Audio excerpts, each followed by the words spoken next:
All right, welcome. Today we are diving into something big. It's a mental framework, a new way of thinking about the world's toughest issues. How to analyze really terrible things without feeling like you're somehow excusing them. Let's get into it. So we're going to start with a feeling that I'm pretty sure almost everyone has experienced. It's this really uncomfortable dilemma that gets right to the heart of how we try to make sense of bad things happening in the world. So let me ask you something, and be honest with yourself. Have you ever been there? You're reading about some awful event, a crime, a scandal, a historical atrocity, and you start digging into the why. The economics, the incentives, the backstory, and then, all of a sudden, this little twinge of guilt creeps in. It feels like, wait, am I excusing this just by trying to understand it? Yeah, it feels like this forced choice, right? On one hand, you can be the moral judge. You just condemn the act, slam the gavel, and that's it, story over. Or you can be the curious mechanic, really getting your hands dirty, figuring out how it all worked. But it feels like you have to pick one. You can't be both. And that is the tension we're going to unpack today. Now, the solution to this whole dilemma actually hinges on a word that, I'll be honest, can sometimes make my eyes glaze over, but the way we're going to look at it today reclaims this word in a really powerful, really rigorous way. And that word is holism. I know.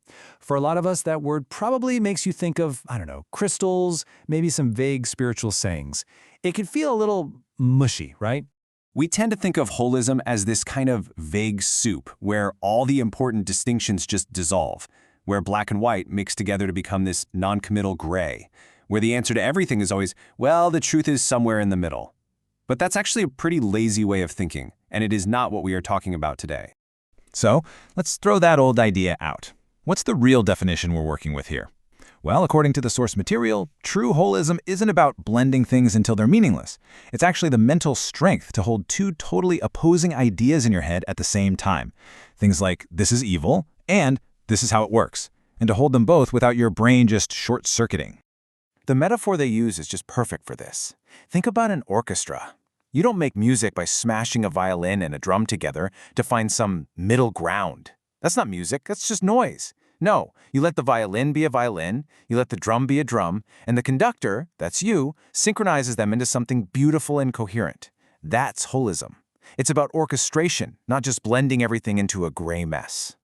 Okay, so if this kind of integrated thinking is so powerful, why is it so darn hard to do? Well, our brains love shortcuts, and we tend to fall into one of two major thinking traps whenever we're faced with something really terrible. So let's look at these traps. First up, you've got the judge. You see something bad, you slap the label evil on it, and boom, you're done. Analysis over.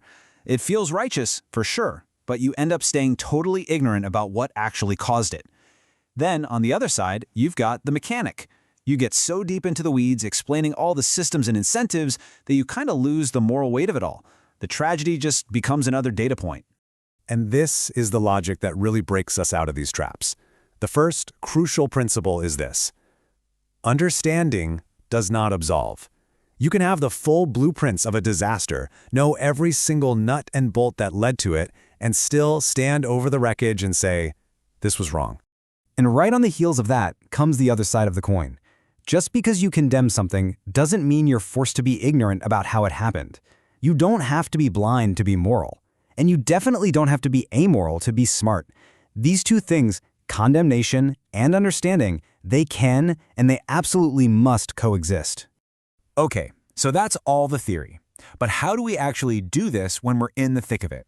Well, there's a fantastic, really practical framework for this: thinking with two hands. Okay, let's break this down because it's super useful. Think of your left hand. This is the subjective, the relational world. It's all about your values, your feelings, your morality. It's the part of you that asks, is this right? Is this fair? This is where your empathy and your outrage live. Then you have your right hand. This is the objective, the structural world. It's about systems, data, incentives, the nuts and bolts. It asks, how does this actually work? And here's the key. Most of us, and frankly most of our public debates, just pick one hand and completely ignore the other.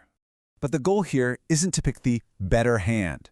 The goal is synchronization. It's about using your left hand to make that moral classification. Yes, this is wrong, while at the exact same time using your right hand for the mechanistic comprehension. And here is the system that produced it. When you can start doing this consistently, It's not just some neat little mental trick. It's a fundamental upgrade to your mental operating system. It allows you to process the world with so much more clarity and stability. And just look at the payoff when you can do this. On one side, you totally avoid that trap of rigidity, that moral absolutism where you just condemn things you don't really get. And on the other side, you avoid the chaos of moral blindness, where you explain everything away until nothing seems to matter anymore. When you can do both, you get to be morally serious and intellectually curious. I mean, that is a genuine superpower in today's world. So this brings us to the final and maybe the most profound point of this whole framework. It all boils down to a single question that gets to the very heart of what it means to be a thinking, feeling person in a really complex world. And that really is the ultimate tightrope walk, isn't it?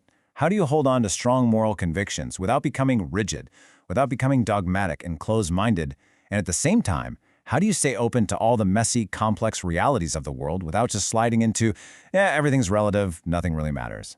It's a huge question, and this framework, this idea of integrated cognition, well, it might just be the balancing pole we all need to walk that line.